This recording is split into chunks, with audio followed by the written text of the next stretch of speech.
Hello student, good morning Kasad. Okay, yesterday we have seen science. Today we are going to learn English. English speaking, hard speaking. One by one, you get 100 marks. Okay, it is objective. हे सगळं objective आहे. टेन्सचे प्रकार आपण पाहिले.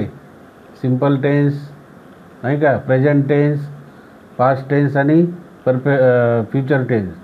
त्याच्यातले past perfect tense, present perfect tense आणि future perfect tense पाहिला. आज आपण पास्ट कंटिन्युअस, उद्या प्रेझेंट कंटिन्युअस आणि नंतर फ्युचर कंटिन्युअस, आणि 3 राहिले. मग ते 3 नंतर करूया. आणि आता बघा एक्झाम्पल्स आहे आपल्याला पास्ट कंटिन्युअसचं. पास्ट काळ म्हणजे भूतकाळ. क्रियापदाचा भूतकाळ आला पाहिजे. ईदचा वाज, कॅनचा कोड, शालचा शूड, वैलचा वूड नाही का. आरचा वेअर, कॅनचा कुड, कुड शूड वूड नाही का. पुटचा पुटपुट, कमचा केम कम, तिसरं रूप कम. म्हणजे असे व्हर्बचे पास्ट टेन्स आपल्याला माहीत पाहिजे. मागे सांगितलं तुम्हाला मी 10 दररोज व्हर्बचे पास्ट टेन्स करा. तुम्हाला भरपूर प्रमाणात भांडवल मिळेल याचं शब्दांचं. आणि English we will talk easily. जेवढं तुमच्याकडं व्हर्ब असतील, तिसरं रूप असेल, त्या काळामध्ये तुम्ही बोलू शकाल.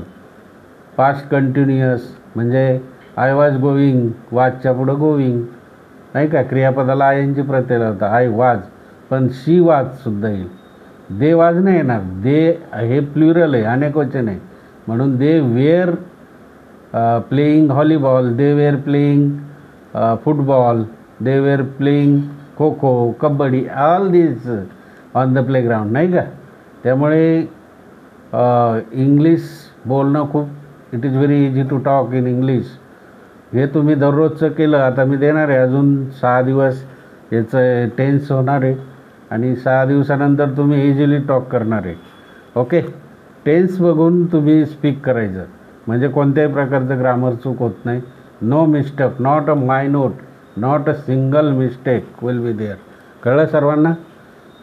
आता बघा एक्झाम्पल्स आहे. माय मदर टिंब टिंब हेल्पिंग मी. माय मदर, मग काय होईल. My mother helping past.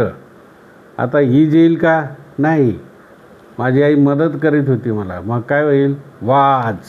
इथं काय होईल, वाज. माय मदर वाज हेल्पिंग मी नाही का. आता इथे दे टिंब टिंब प्लेईंग क्रिकेट. दे हे प्लुरल आहे, आणि इज येईल का, वाज येईल का, नाही येणार. मग आर येईल का, दे आर, कारण प्रेझेंट काळ आहे, तो नाही येणार.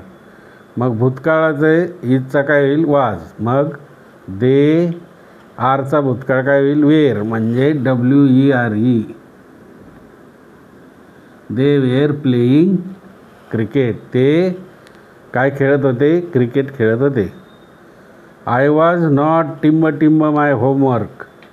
केलंच नाही तर काय, आय वॉज नॉट टिंब टिंब my homework.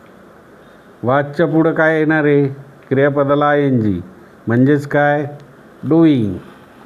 I was not doing my homework. बरोबर की नाही. I was not doing my homework. मी माझा गृहपाठ केला नाही. टिंब टिंब, ही टिंब टिंब नॉट रायटिंग अ नोव्हेल. मग ही आर येईल का, ही वेअर येईल का, नाही. पास्ट टेन्स आहे, ही प्लुरल नाही आहे, हे सिंग्युलर आहे, म्हणजे ही. इजचा भूतकाळ काय होईल, वाज, म्हणजे he was not writing a novel, म्हणजे वाज येईल. He was not writing a novel. आता इथं नाव दिलं आहे, तृतीय पुरुषी एकवचनी, ही पण, आय पण. मग श्याम टिंब टिंब वर्किंग व्हेरी हार्ड. अरे श्याम पास्ट टेन्स आहे, हे प्लुरल नाही आहे, सिंग्युलर आहे, म्हणून श्याम इज येईल का, नाही. पास्ट आहे, मग वाज येईल. इथं सुद्धा श्याम वाज वर्किंग व्हेरी हार्ड. खूप कष्ट करत होता नाही का. यू वेअर टिंब टिंब लेटर. मग आता दोन्हीतून एक होईल. यू अनेक वचन, वेअर आरचा भूतकाळ, मग क्रियापदाला ING चालू कंटिन्युअस आहे म्हणून यू वेअर रीडिंग पण येऊ शकेल आणि रायटिंग वाचत पण होता आणि लिहित पण होता. मग इथं रीडिंगसुद्धा चालेल आणि रायटिंगसुद्धा चालेल, कोणतंही लिहा. मग काय लिहायचं? You were reading a letter किंवा writing a letter,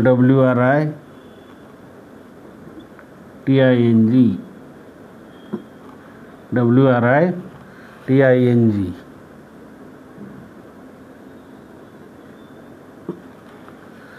writing a letter. You were writing a letter. झालं. टिंब टिंब, ही टिंब टिंब रीडिंग अ बुक. बघा इथं सांगितलं तर मग ही हे काय होईल? आर येईल का वेअर येईल का वाज येईल? वाजच येणार कारण कंटिन्युअस आहे म्हणून he was reading a book. He was reading a book. म्हणजे पास्ट कंटिन्युअसमध्ये काय येईल? भूतकाळाच्या पुढं क्रियापदाला ING प्रत्यय लागतो आणि तुम्ही काय लिहायचं ते लिहू शकता. ओके झाला. आत्ता तुम्ही 5 वाक्य तुम्ही करा. HW तुम्हाला काय आहे? कंटिन्युअसचे 5 सेंटेन्सेस करा. किती? 5 घरी. Okay thank you. स्टडी करा.